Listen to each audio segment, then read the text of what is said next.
Run, you cur! Run! Tell all the other curs the law's coming! You tell them I'm coming! And hell's coming with me, you hear? Hell's coming with me!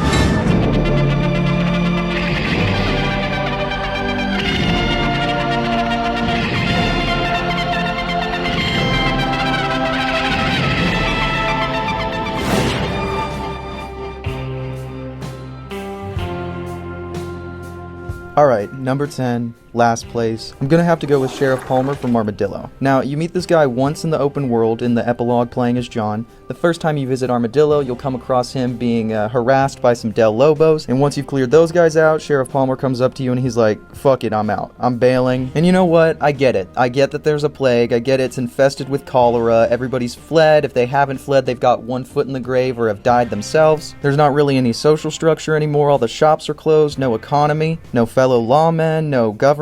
Nothing. It's like fucking Mad Max out here. There's barely even a town left to protect. The whole thing is a graveyard. It's a ghost town. And the town gets back on his feet by the events of Red Dead 1, but no thanks to Sheriff Palmer, cause he's gone. And even though it's understandable, I get the context he was in, but I still don't fuck with it. You're the fucking sheriff, brother. You're here to lay down the law. You're here to protect and serve. You don't run away when things get hard. You bring the town out of the darkness. I mean, look at Sam Freeman over at Tumbleweed. He's the one thing keeping that shithole together. Maybe if we had a little more interactions with this guy, got to know him more, I'd give him more sympathy when he does leave, but our one interaction we have with him is him bailing, so I can't fuck with that. This ain't no quaint resort town like Strawberry. This is the motherfucking Wild West. Clearly, you don't got what it takes.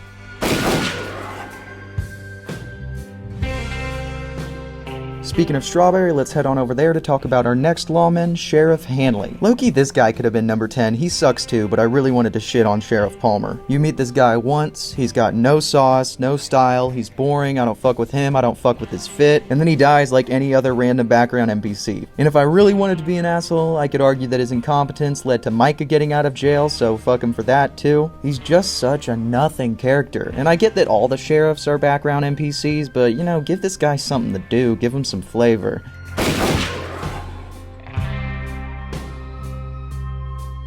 We're not going to get that for a bit though, because talking about our next entry, number 8, is Sheriff Jones at Annesburg. A lot of people forget that Annesburg has a sheriff, and honestly I do too from time to time. The game makes no effort of presenting him to you. Hell, when you're looking at him it doesn't even display his name. What's that about? I only got his name from the wiki, and there's not much to say about him there. Yes, he is boring, but I'd rather have him there than him not be there. It does add to the town to have a sheriff and sheriff's office. He's just really bare bones, and every once in a while that's fine, because you do need a status quo when you add some spice and flavor to other sheriffs.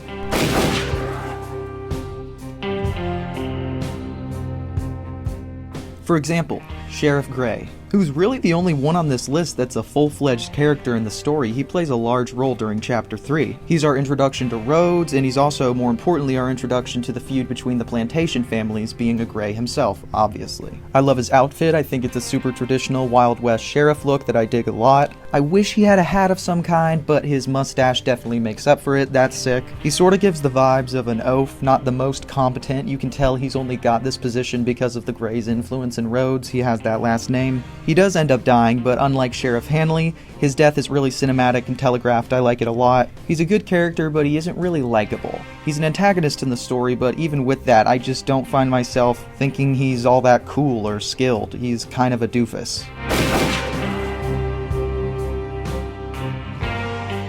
Alright, coming in at number 6, rounding off the bottom half of the list, is Chief Dunbar, the police chief in Blackwater. So Dunbar's a little different, right? Because he's not the sheriff of a rural Wild West town, he's the police chief of a small city.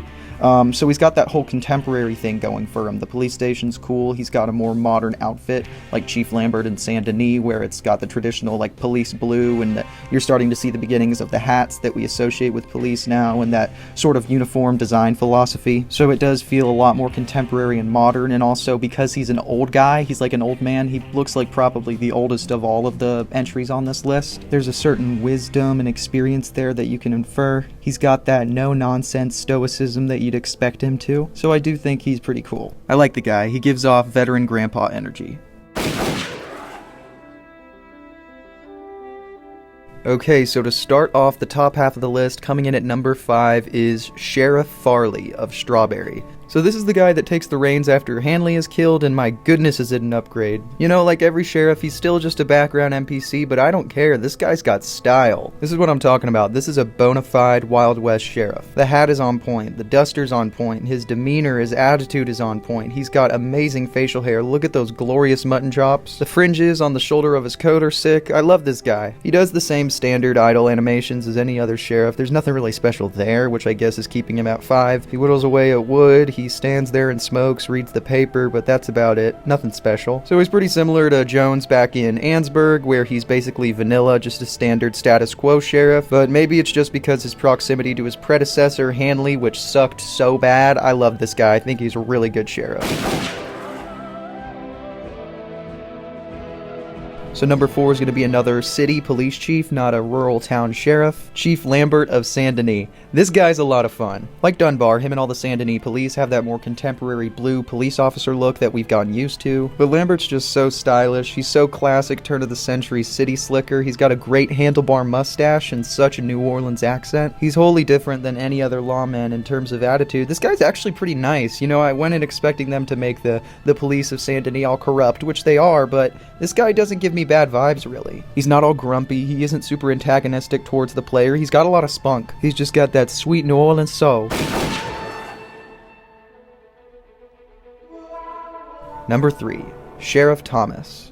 So this is the guy who becomes sheriff after Sheriff Gray is killed in the story, and bro is such a sleeker. Dude is sick. I don't know what you could possibly want more from a small town sheriff. Let's start with the obvious, the look. I mean, come on, that's a sheriff, you know, that's a cowboy, Sam Elliott vibes. His attitude is great too. He's got this sort of calm and collected masculinity. He's subdued but still confident, and he's got a lot of southern charm. I always love to see him stop for a drink at the Rhodes Parlor House, and then when you're in Rhodes during the story, you're getting antagonized by Grays, getting antagonized by Lemoyne Raiders, and then once they whip their guns out, they start coming at you. Sheriff Thomas is always there to shoot them down, which is a lot of fun. I love that one scene in the epilogue when you're bounty hunting with Sadie, and then you get back to town to bring in the bounty to Sheriff Thomas, and then a bunch of the Del Lobos pull up, and they start yelling from outside the sheriff's office, "Sheriff Thomas! Sheriff Thomas! I know you're in there, Sheriff Thomas!" And he's like, he wasn't having any of it. He was a total badass. You know, Palmer would have fucking fled. He was in that same situation. And number 2 is the Sheriff of Valentine, Curtis Malloy. There's nothing that'll make you feel more at home in RDR2 than stopping by Valentine and antagonizing Sheriff Malloy. He's cool, he's snarky, he's honestly a little funny. He's got some zingers he'll throw at you, especially when you've been causing a ruckus as of late. His design is, like, perfect. In the main story, he's got that awesome handlebar mustache, the Nevada hat is gorgeous. But even in the epilogue, when he's a little more scruffy and grizzled, he still looks great. His style, he's updated, he's got, like, a cool neckerchief ascot thing. He looks great posted up at the sheriff's office because Valentine is such a picturesque Wild West town, you know. He always looks great. He fits right in, standing in front of that wooden building, that facade, with the painted on text that says sheriff. It's awesome. He's got a lot of history in Valentine. When you're at the graveyard, you can see a bunch of headstones marked Malloy. I guess this implies that his family's been here for a long time. Maybe the role of sheriff has been passed down from generation to generation. I feel like Arthur sort of builds a fun rapport with the sheriff too, like they know each other with all the bounty missions, and Arthur did save his life from Edmund Lowry Jr. when he attacked him that one time. There's sort of this love-hate relationship between the two that I really like. He's also cheating on his wife, which doesn't really add a lot to the story, but it's a fun little Easter egg. There are a few hints you can get at that, and you can walk in on him having the affair. It's whatever, but it's a fun detail.